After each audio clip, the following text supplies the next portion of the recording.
In my lifetime, I have not seen so many people violating other people's rights. It's sort of amazing to me how many people lie about who they are and what they're trying to accomplish. The reality is, in life we have rights, but the rights that we hold dear are not always the same to other people.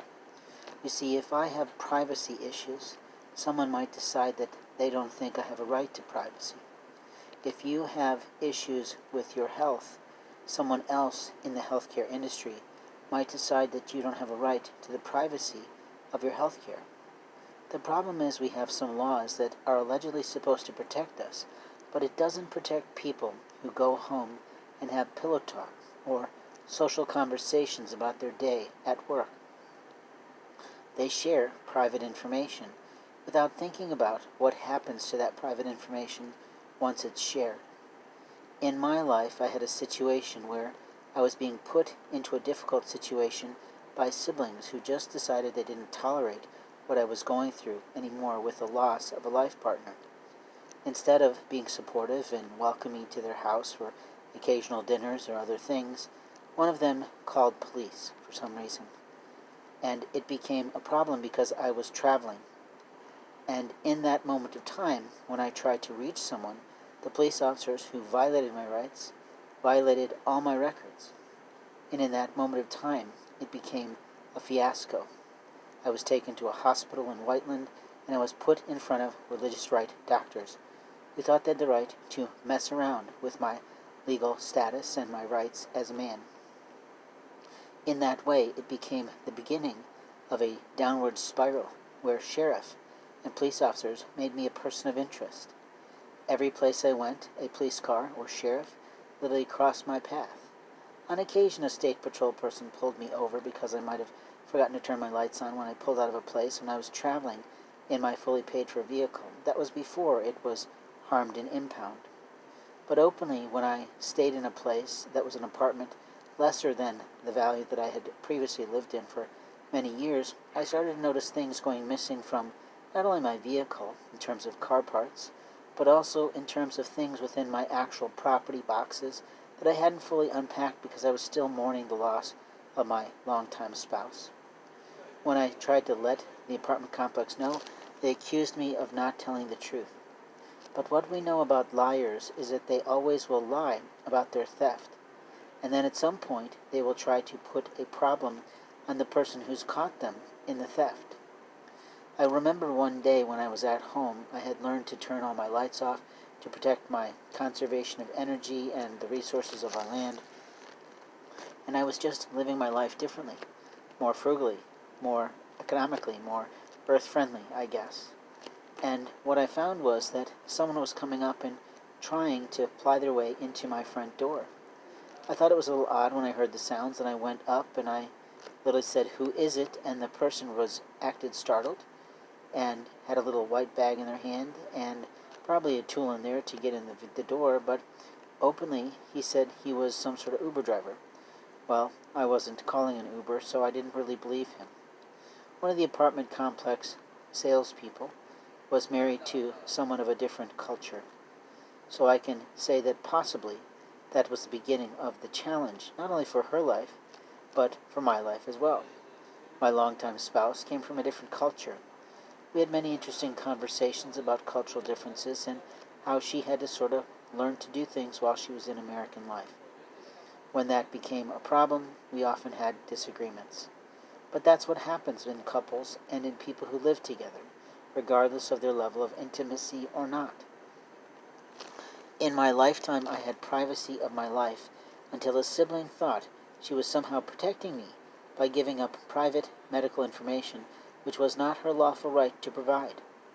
She had no lawful right to provide it, and since that time, I had someone starting to monkey over a period of years with my simple medication that I need to maintain my health.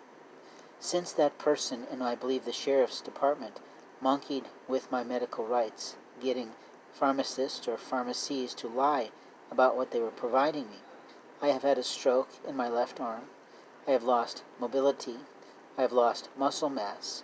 I have lost many aspects of my life.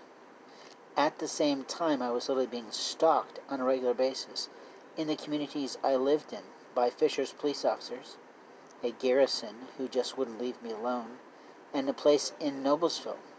They would always lie about how someone called to report my presence, and I just couldn't believe it because most people don't get involved in other people's lives, especially if they're strangers.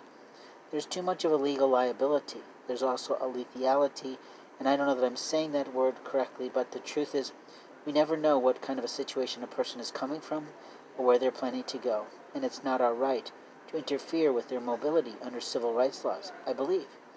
But I'm only a student of that era. I'm not a person who understands the laws all that well. The one thing as the election started to play out I started to look into was the International Human Rights Declaration, and I read all of the articles, all 27 of them. And what's fascinating is every single article is actually applicable to our land because we are one of the 400 alleged countries that signed and initiated that particular treaty. I also looked into international law in terms of how those laws impact us as American citizens. And there's one excellent website that comes from a very professional, very valid resource that says that all people are required in every state to follow those treaty guidelines, which literally validates our federal constitution as well as the amendments that go along with it. And more importantly, every time I try to produce something, someone plays a low, mild audio tone. That is something that comes in illegally and immorally from other countries, and it makes us very difficult for us to produce life. I believe that we are getting hit by the technologies of foreign nations that are being coming in here both lawfully and illegally.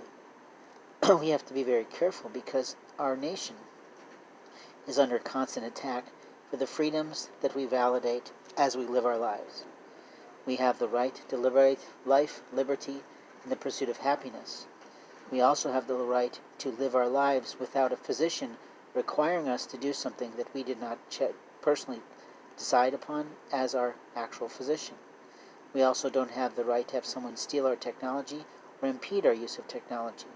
These are just a handful of those rights provided to us by that international treaty that has been signed into effect by the United Nations and other type of groups like that.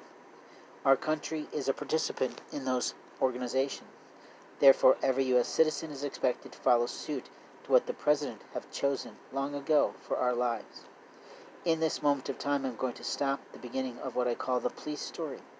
I'd like you to know that my life has been impacted by a person who lied about their rights, to lie to police about my life. Instead of being a mature individual to come and talk to me about whatever issue they were having with me, they decided to call police. That began the beginning of my downfall. And after that, siblings took advantage of what they heard the truth of what happened to me, and they started calling